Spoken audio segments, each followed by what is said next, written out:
Hey Canucks fans, it is officially do or die time for the team. I'm Clay Emo, I'm at Canuck Clay on Twitter, I'm at Clayton Emo on Instagram. I'm the founder of the GLCBC, the Good Looking Canucks Positivity Club, and this is my Canucks take all in one take. It's Clay's Canucks commentary for Monday, December the 16th.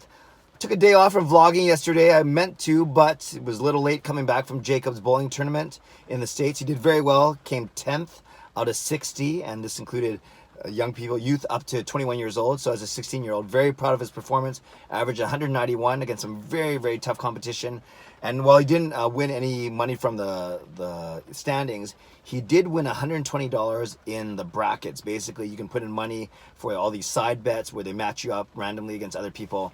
And he won 12 of those 20 brackets. And it's not just one match. It is 8 people down to 4, down to 2, and then winners. So that was really good. He didn't place, but he did play well enough to make his money back and then some. So overall, a good day, good family time, bonding time, obviously, between the two of us. So that means I did not get to watch last night's game, but I watched the highlights or lowlights.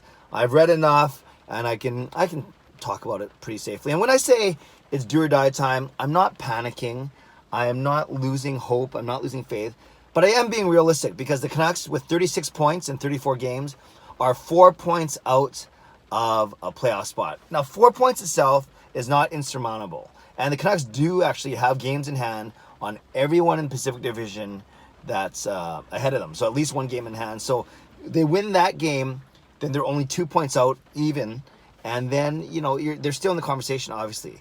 But you drop any more, you drop 5-6 points out, it's tough because not only making up those 5 or 6 points, but it's passing 2 or 3 teams in the process. So I really think that the next 4 games, especially before Christmas, and the next, I'd say, 8 games are vital. And I say that because before Christmas, it's 4 games at home. You have Montreal on Tuesday, Vegas on Thursday, which I'm going to. You have Pittsburgh on Saturday, and you have Edmonton on Monday the 23rd. So those 4 games. And then after Christmas, I think you go away for 1, and then you have 3 more at home, or you might do 1 home, 1 away, and then 2 more. Regardless, 7 of the next 8 are at home, and I've talked many times about December being so important because 10 of their 13 were at home, and 7 of the 13 are against divisional opponents. And that's, I guess, the biggest negative from this weekend, among a few, was that the Canucks played against 2 divisional opponents and lost both games. So San Jose gets the proverbial 4-point game, and then Vegas gets the proverbial 4-point game. I was not too upset about the San Jose game. I thought the Canucks played well. I thought the Canucks dominated, actually, or outplayed San Jose the second and third period, but a slow start doomed them in once again. And I thought that was okay. That was a tough game in a tough arena. Then last night, on one hand, I'm not surprised because the Canucks do not play Vegas well at all. I can't even remember one time where the Canucks have actually dominated Vegas. I think the only time they beat them in the couple of years of existence was a shootout game. So they can't beat Vegas in regulation. So I wasn't surprised at the result. It's just difficult when you put it together with the San Jose game and say the Canucks went over on this 2-game trip down the States, so to speak. Not so to speak, 2 games down in the States. Vegas is good. They're fast. They are skilled. They are big. They have a second line that has Pacioretty and Stone, where our second line has Levo and Pearson. There's a big difference right there. Yeah, Jacob Markstrom playing on the second game of a back-to-back. Certainly not his fault. Maybe 1 goal was his fault, but he's not the reason why we lost. Mike DiPietro was good in the 10 minutes. Only led in 1 goal on the power play, but he was solid. And I think a really good confidence builder, given what he had to go through last year, that emergency drubbing against San Jose at home in the snow. I remember that day. Well, he wasn't in the snow. He was on the ice. I was in the snow driving there, but I remember that very vividly, that February game.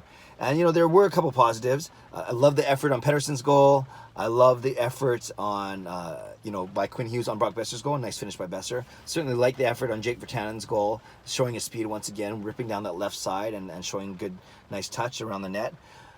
So 3 goals, not bad. A lot of times in the NHL, 3 goals will win you a game.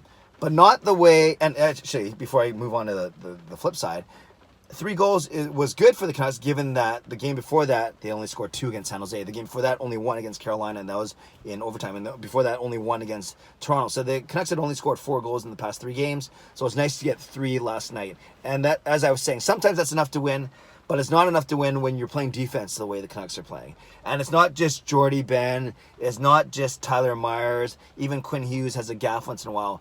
it's a team game when it comes to defense. So Markstrom wasn't as sharp as he could have been.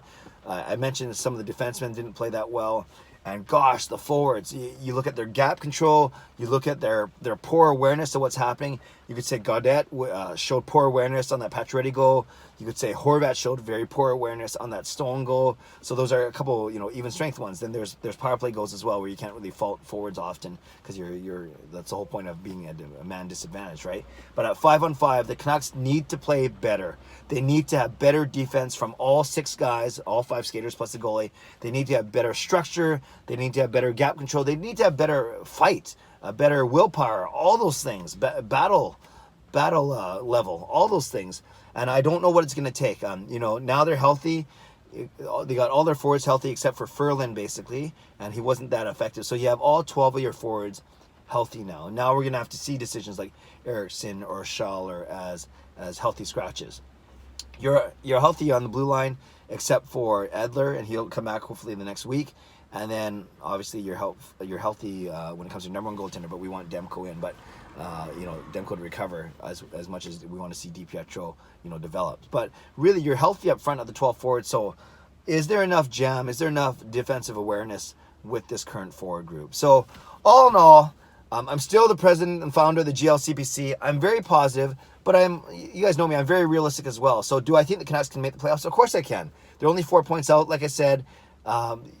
Win their game in hand, and now they're only 2 points out within scratching distance, clawing distance of the teams in front of them. And Edmonton's not doing well. You kind of see Vegas and Calgary rising up the standings, Arizona, so those 3 maybe. So maybe the Canucks are battling Edmonton and maybe a resurgent, what was I saying? Oh yeah, so it's Arizona, Vegas, and Calgary, and San Jose. So that's actually pretty tough. The Canucks are going to have to try and unseat one of those teams while Edmonton falls and while Anaheim and LA, I think, are further back. So the Canucks will have to beat one of those teams out. But more importantly, don't worry about that yet. Worry about getting some points, at least 4, if not 5 or 6 points at home before Christmas over the next 4 games.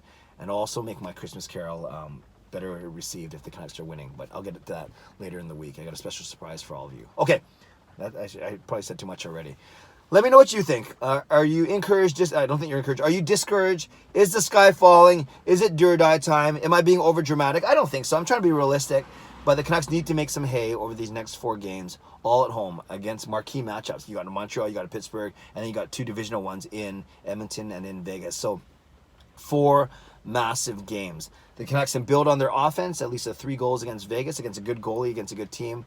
But they need to do something about their defense, especially at even strength. So Canucks fans, let me know. Love to know what you thought about last night's game, the San Jose game if you want to go back that far, the Vegas game for sure. Talk about the offense that you saw between the goals from Pettersson, Besser, which is good, our top line, and of course Jake Virtanen's goal. But more importantly, talk about the defense. Talk about are you concerned, and talk about what you think are the biggest factors. Is it simply battle level? Is it awareness? Is it structure? Is it back checking? Is it gap control? All those things. I would love to know what you think. Leave a comment below. I'd love to read, react, and reply. Even if it's negative, that's fine. And let's get chatting again. And I finished my exam. I got my mark back. By the way, I got 87%, so I'm pretty happy. That's a B+ for my first course. So I'm in a good mood, and I'm more time now to engage, especially on Twitter and on YouTube with some of this Canucks content. So leave a comment below. I'd love to read, react, and reply. Subscribe if you like to. Like this video if you like to. Enjoy the day. Canucks off today. Come back home to face the Montreal Canadiens tomorrow night. Have a great day. God bless. Go Canucks, go.